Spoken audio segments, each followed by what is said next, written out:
कहना यही है कि आरएमआर कर्मचारी 15 से 20 साल हो गए हैं जो कि नियमित नहीं हो पा रहे हैं। 5500 कर्मचारी ऐसे थे जो आरएमआर हुए थे, अब उनकी संख्या घटकर 4400 के करीब रह गई है। 2014 अगस्त से ये लोग आरएमआर हुए थे, उसके बाद से ये 7 साल और 8वां साल शुरू हो गया है।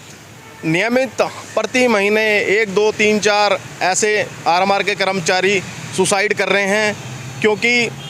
12-13 हज़ार रुपये में घर नहीं चलता। उनकी समस्या दिन रात बढ़ती जा रही है क्योंकि बच्चे बड़े हो रहे हैं, उनकी एजुकेशन है, कभी बीमार पड़ते हैं उनके, तो 12-13 हज़ार रुपये में जब घर नहीं चलता तो आदमी स्थिति में परेशान और डिप्रेशन हो रहे हैं, इसलिए वो आत्महत्या पर मजबूर हैं।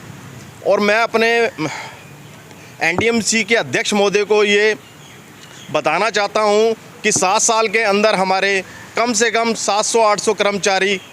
मृत्यु हो गई है उनकी, लेकिन वो इस पर कोई भी प्रतिक्रिया नहीं कर रहे हैं। मैं अध्यक्ष महोदय को एक बात बताना चाहता हूं कि आरएमआर की जो फाइल आरआर बनने के लिए डीओपीटी में गई है, अगर वो उसके ऊपर थोड़ा विचार करें और किसी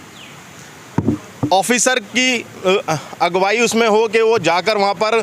जल्दी से फाइल निकलवाए और आरएमआर कर्मचारियों को नियमित होने का मौका मिले, तब जाकर कुछ जल्दी हो सकता है। अन्यथा ऐसे ही समय बीतता रहेगा और ऐसे ही लोग अपनी हत्याएं उनकी होती रहेंगी और वो करते रहेंगे। मैं एक हमारी सचिव महोदया को भी एक बात कहना चाहता हूं कि जितने भी हमारे आरएमआर कर्मचारी कोरोना काल से अब तक जिनकी डेथ हो गई है,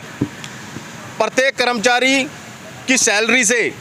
जैसे कि होता है कि अगर कोई आपदा पड़ जाए तो पीएम रिलीफ फंड में पैसे जमा कर दिए जाते हैं प्रत्येक नागरिक के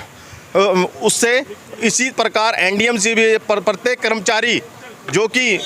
जिसकी पे स्लिप से 1000 रुपये डिडक्शन हो, और वो जितने भी कर्मचारी कोरोना काल से अब तक हमारे आरएमआर के जिन्होंने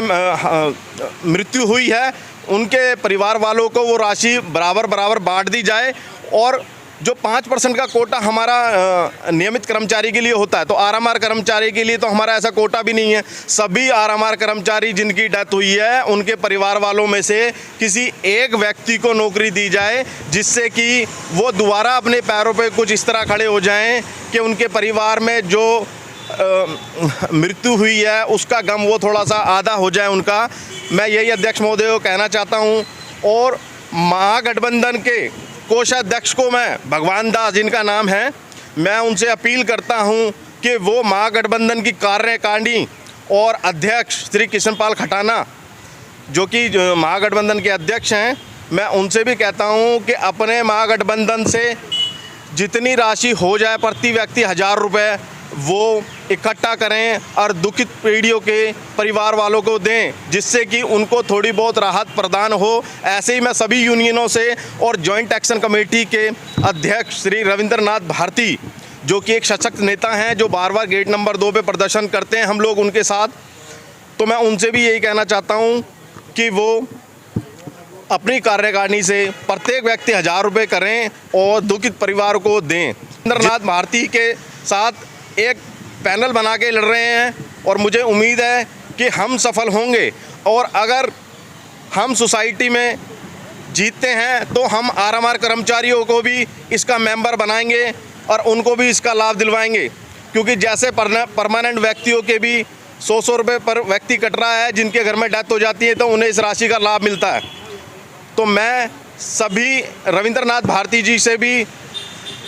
ये हमारी वार्ता चल रही है कि अगर हमारी टीम जीत के आती है तो